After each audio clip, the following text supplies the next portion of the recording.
Lalu kita lanjut membahas gelombang mekanik. Apa itu gelombang mekanik? Gelombang mekanik adalah sebuah gelombang yang dalam perambatannya memerlukan media atau perantara yang menyalurkan energi untuk keperluan proses penjalanan sebuah gelombang. Nah, suara adalah salah satu contoh gelombang mekanik karena suara itu memerlukan udara untuk perambatannya. Nah, lalu di dalam ruang itu suara terdapat rapat renggang molekul-molekul udara. Tanpa udara, suara tidak dapat dirambatkan. Lalu ada di pantai juga kita kan biasanya melihat ombak yang merupakan suatu gelombang mekanik yang memerlukan air sebagai mediumnya. Nah, contoh lainnya misalnya pada gelombang pada tali.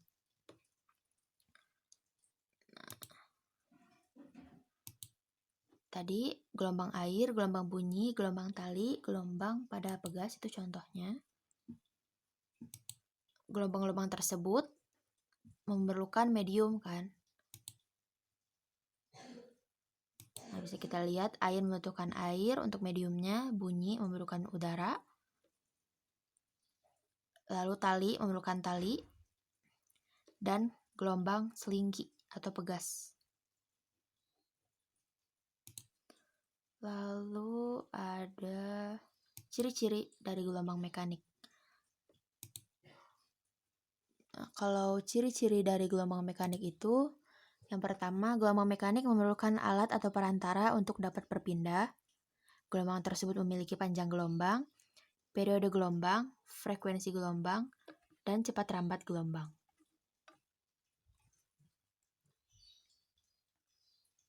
Ya, itu ciri-cirinya. Lalu ada sifat-sifat dari gelombang mekanik. Yang pertama ada pemantulan atau refleksi adalah peristiwa pengembalian seluruh atau sebagian dari suatu berkas partikel atau gelombang bila berkas tersebut bertemu dengan bidang batas atau medium. Ini bidang batasnya di garis normal, sinar datang, dipantulkan. Sinar datang, sinar pantul, dan garis normal terhadap bidang batas pemantul pada titik jatuh semuanya berada dalam satu bidang. Sudut datang, ini sudut pantulnya. Lalu ada refraksi atau pembiasan, yaitu perubahan arah gelombang saat gelombang masuk ke medium baru yang mengakibatkan gelombang bergerak dalam kelajuan yang berbeda, disebut pembiasan. Nah, peristiwa ini ditunjukkan pada gambar ini, di sinar datang, dibiaskan. Jadi ini tuh terdapat medium 1, medium 2, yang berarti ini tuh berbeda medium. Dan refraksi ini berhubungan dengan hukum Snellius. Ya, lalu ada difraksi, merupakan peristiwa penyebaran atau pembelokan gelombang pada saat gelombang tersebut melintasi melalui bukaan atau mengelilingi ujung penghalang. Besarnya difraksi itu bergantung pada ukuran penghalang dan panjang gelombangnya. Jadi kalau celahnya makin lebar, ini tuh nanti gelombangnya atau misalkan pada cahaya akan terlihat jelas. Akan terlihat tidak jelas maksud saya. Terlihat tidak jelas kalau celahnya makin lebar. Kalau celahnya makin sempit, sinar terdifraksinya itu makin jelas terlihat. Lalu ada interferensi, yaitu perpaduan gelombang yang ditimbulkan disebut interferensi gelombang. Terbagi jadi dua, ada interferensi konstruktif dan destruktif. Jika puncak gelombang bertemu dengan puncak gelombang lainnya, maka interferensi saling membangun, disebut interferensi konstruktif. Namun, jika puncak gelombang bertemu dasar gelombang, maka terjadi interferensi yang saling melemahkan, yang disebut interferensi destruktif. Nah, seperti ini gambarnya. Ini konstruktif yang saling membangun, dan ini destruktif yang saling menghilangkan. Lalu ada dispersi, itu peristiwa penguraian sinar cahaya yang merupakan campuran beberapa panjang gelombang menjadi komponen-komponennya karena pembiasan. Jadi perbedaan deviasi untuk setiap panjang gelombang itu yaitu dispersi pada saat melewati medium pembias. Lalu ada polarisasi. Tadi contoh dispersi itu apabila sinar cahaya putih pada salah satu sisi prisma, cahaya putih tersebut akan terurai menjadi komponen-komponen spektrum lengkap cahaya yang terlihat. Misalkan itu Mejiku Hibiniu. Lalu ada polarisasi, merupakan proses pembatasan getaran vektor yang membentuk suatu gelombang transversal sehingga menjadi satu arah.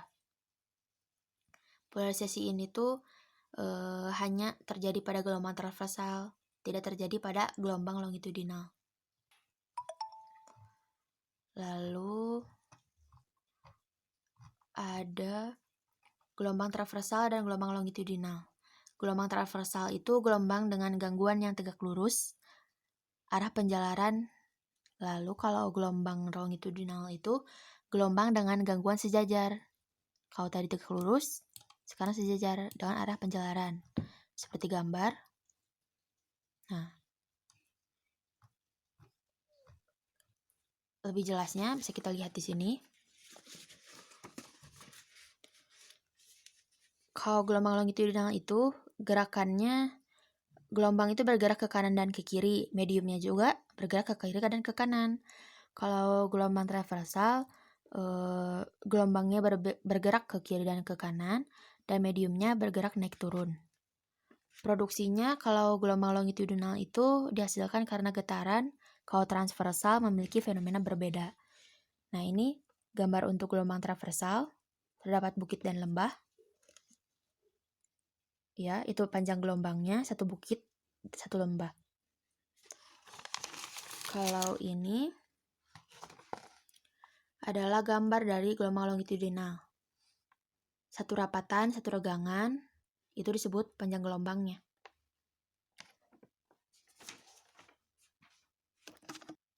Lalu kita akan membahas transmisi energi oleh gelombang.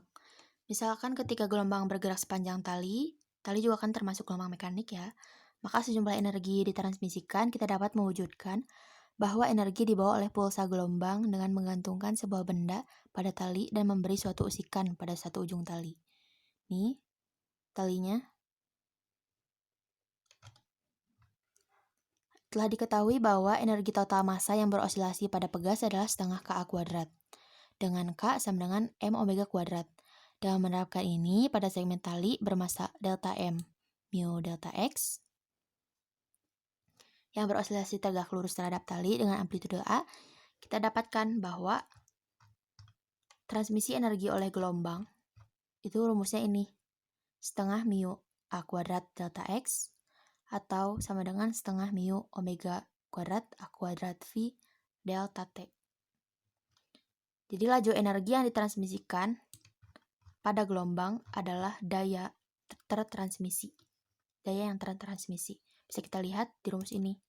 P sama dengan DE, energi, turunan energi terhadap waktu, sama dengan setengah mu omega kuadrat A kuadrat kali V. Itu untuk energinya. Nah, lalu di sini terdapat soal. Soalnya itu gelombang dengan panjang gelombang 15 cm dan amplitudo 1 cm bergerak dengan sepanjang tali 10 meter, massa 100 gram dan tegangan 10 Newton. Hitung energi total gelombang pada tali. Diketahui lambdanya panjang gelombangnya 15 cm, kita ubah dahulu ke meter menjadi 15 kali 10 pangkat min 2 meter. Amplitudenya 1 cm. Kita ubah ke meter, 1 kali 10 min 2, panjang talinya 10 meter, massanya 10 gram, kita ubah ke kilogram, 10 pangkat min 2, lalu ada gaya 10 Newton. Lalu kita masukkan sesuai rumus yang tadi, bahwa kita mencari mu dahulu. Mu itu rumusnya M per L, massa per panjang, ya kan? Lalu kita masukkan 10 gram tadi yang sudah diubah ke 10 pangkat min 2 kg dibagi 10 meter. Hasilnya 10 pangkat min 3 kg per meter. Lalu kita cari kecepatannya, V sama dengan F per mu. Akar dari F per mu. Berarti akar dari 10 Newton dibagi 10 pangkat min 3 kg per meter. Dihasilkan kecepatannya 10 kuadrat m per s atau 100 meter per second. Lalu kita cari frekuensi.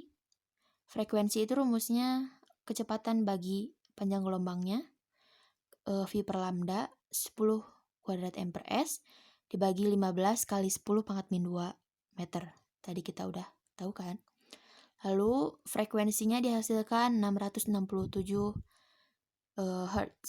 Lalu omeganya kita telah diketahui 2VF kan tadi dibahas di osilator sederhana, gerak harmoni sederhana, bahwa omega itu 2VF. Lalu kita kalikan 2V kali 667 Hz sama dengan 4190,5 rad per second. Lalu kita dapatkan delta X itu sama dengan panjang tali ya. Kita menggunakan rumus yang tadi, energi setengah mu omega kuadrat kali A kuadrat delta X.